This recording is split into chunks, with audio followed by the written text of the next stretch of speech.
My name is Lucas, and this is my home. A beautiful place, covered in mysterious relics. Most think they're the remnants of a long-lost civilization. They're kind of important, mostly because they power, like, everything. A friend of mine, the doctor, spent his whole life studying them, learning their secrets. And one day, he discovered how to connect them, to bring them life, to create Knack. And Knack, he can do anything. Knack is a sort of living relic. He's a strange creature made up of particles with a wooden head, and he can shed those particles to go small or gather them back up again to go large. And now Knack is back, and he's here to stop an ancient war between goblins and humans. Yurik returned to his lab and conceived a new plan.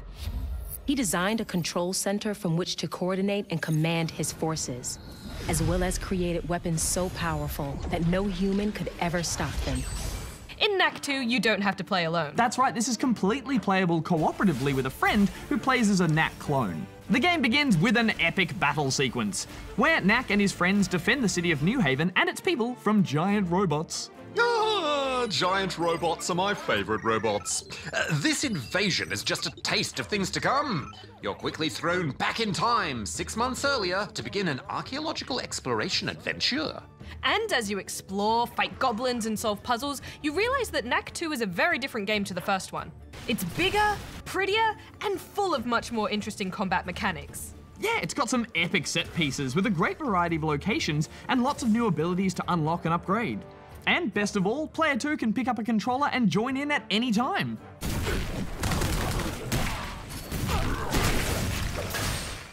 Although, Rad, I will say I'm still not a massive fan of Knack himself. I don't know what it is. He just lacks any personality. He feels like he's pieced together out of bits of other heroes, and he just feels unfinished. Harsh, although I do know what you mean. I'm not a massive fan of the look of Knack or the art style of his friends.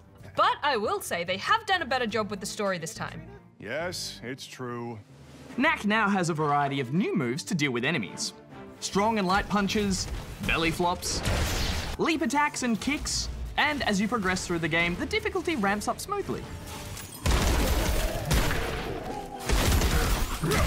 And you know what, Rad? I was actually surprised at how much fun the combat was. Me too, Goose. You'll often encounter interesting combinations of enemies which really make you think about how to approach a fight.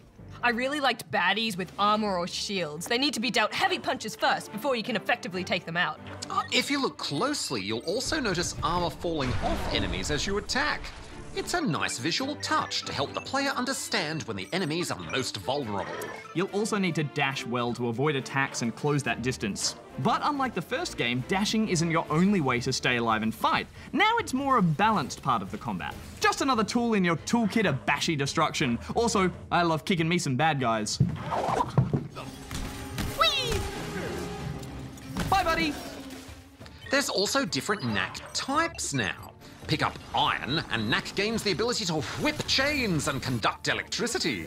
Ice Knack can freeze enemies and extinguish their flames. And Stealth Knack can walk through lasers. These additions also cleverly play into the game's puzzles. Oh, I quite liked the puzzles in this game. Nothing too taxing on the old brain-a-rooney, but nothing too easy either. Just right. Yeah, you do have to stop and think a little, but it doesn't really break the flow of the game. And there's an excellent visual hint system if you really do get stuck on anything. I found the puzzles are more fun if you're playing with a friend, and in the combat there's a few special co-op moves, which are super useful. There are still a few fiddly moments in co-op play, however, especially when leaping onto hooks or when the game is in close quarters.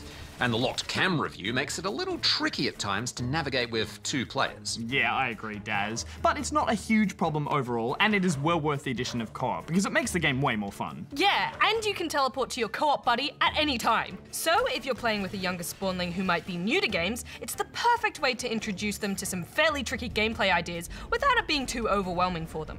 Agreed. I would say this is a perfect game to teach a noob. And I'm always a fan of diminishing the noob presence on Earth in general. Final thoughts? Well, I really like the changes they've made to this sequel to deepen the gameplay, and it's got a great variety of locations, although I can't say I'm still on board with Knack himself, so I'm giving this 3 out of 5 rubber chickens. You can really tell the developers listened to criticisms of the first game, which is always a good thing. Overall, Knack 2 is a well-varied and quite fun action platformer. I'm giving it 3.5 out of 5 rubber chickens.